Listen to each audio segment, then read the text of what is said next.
Hello everyone, welcome to Prateek IQ।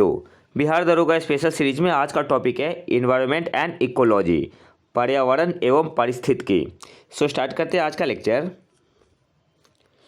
Ecology पारिस्थितिकी किनके मध्य पारस्परिक संबंधों का अध्ययन है? तो जीव और वातावरण के। इकोलॉजी क्या है? स्टडी है किनके बीच के संबंधों का? तो जीव और वातावरण के। नेक्स्ट आते हैं, पर्यावरण के 3 प्रमुख घटक कौन से हैं? तो एक तो है जैविक संघटक, अजैविक या भौतिक संघटक, और तीसरा ऊर्जा संघटक।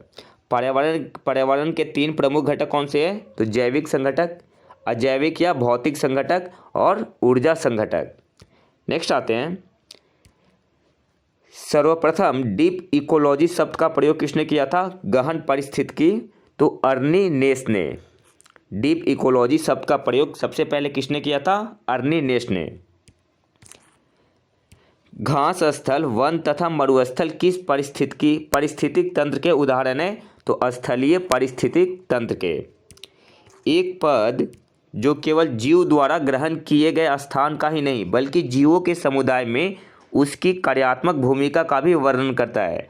तो क्या करता है? पारिस्थितिक कर्मता। पारिस्थितिक कर्मता क्या करता है? जीवों के समुदाय में उसकी कार्यात्मक भूमिका का भी वर्णन करता है। नेक्स्ट आते हैं, 10% का नियम किस वैज्ञानिक ने दिया था? 10% लॉ किसने दिया था? तो रेमंड लिंडेमैन ने। 10% लॉ किसने दिया था? रेमंड लिंडेमैन ने। 10% लॉ किससे संबंधित है? तो ऊर्जा के खाद के रूप में एक पोषी स्तर से दूसरे पोषी स्तर तक पहुंचने में क्या कहता है लॉ? कि 10% एनर्जी ट्रांसफ़र होते जाता है। नेक्स्ट आते हैं,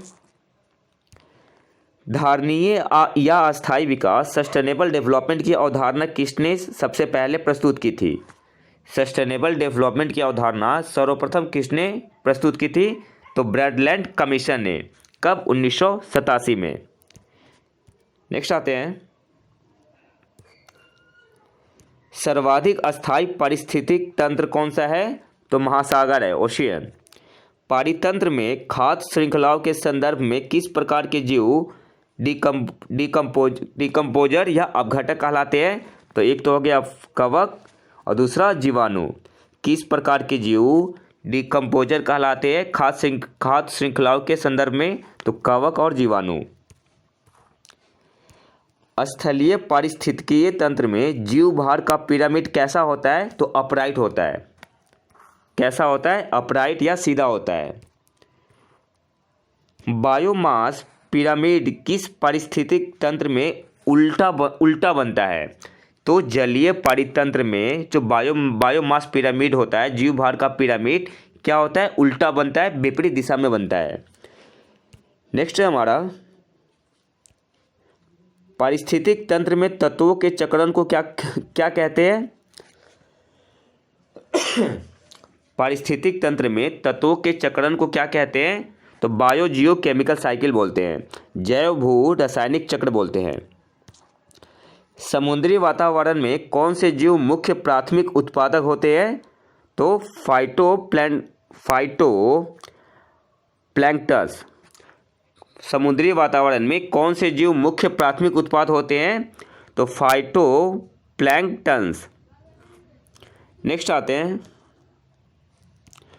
पारितंत्र का गतिक हृदय किसे कहा जाता है? तो ऊर्जा प्रवाह व खनिज चक्र को। पारितंत्र का गतिक हृदय किसे कहा जाता है? ऊर्जा प्रवाह व खनिज चक्र को।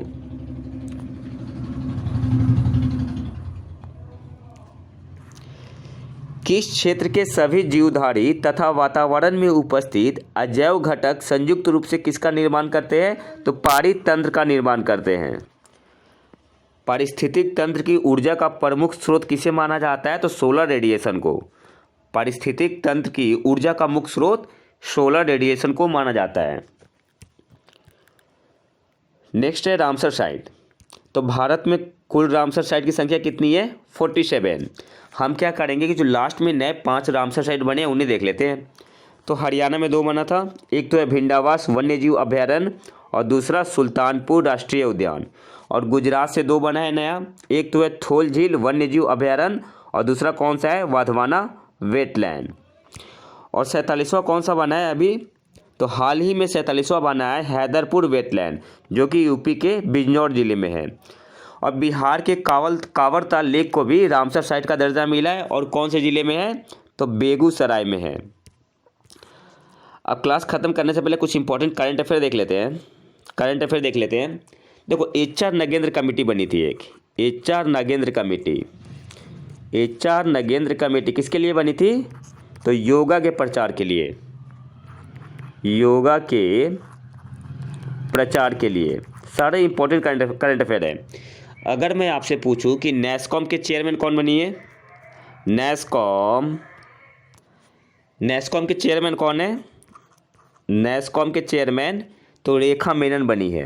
अच्छा, इंपॉर्टेंट क्यों बन जाता है, इंपॉर्टेंट इसलिए बनता है कि पहली बार कोई महिला चेयरमैन बनी है, तो नेस्कॉम चेयरमैन रेखा मेनन। अगर मैं आपसे पूछूं कि माउंट अन्नपूर्णा पे पहली महिला कौन चढ़ी है, तो प्रियंका मोहिते। माउंट अन्नपूर्णा पे पहली महिला कौन चढ़ी है, प्रियंका मोहिते। और क्या है, अच्छा हाँ, ब्रिक्स के न्यू डेवलपमेंट बैंक NDB में 3 नए सदस्य शामिल हुए हैं, 3 नए देश को जोड़ा गया है। वो कौन सी कंट्री है, तो एक है UAE, एक है आपका उरुग्वे, और एक कौन सा है, बांग्लादेश। ठीक है, NDB में 3 नए देश जोड़े गए हैं, UAE, उरुग्वे और बांग्लादेश। नेक्स्ट है आपका, अच्छा, हाउस प्राइस इंडेक्स कौन जारी करता है, हाउस प्राइस इंडेक्स तो ये जारी करती है RBI। तो ये तो था हमारा आज का लेक्चर। अगर वीडियो पसंद है तो लाइक करें और चैनल को सब्सक्राइब जरूर कर लें। मिलते हैं नए वीडियो में नए टॉपिक के साथ, तब तक के लिए नमस्कार, जय हिंद।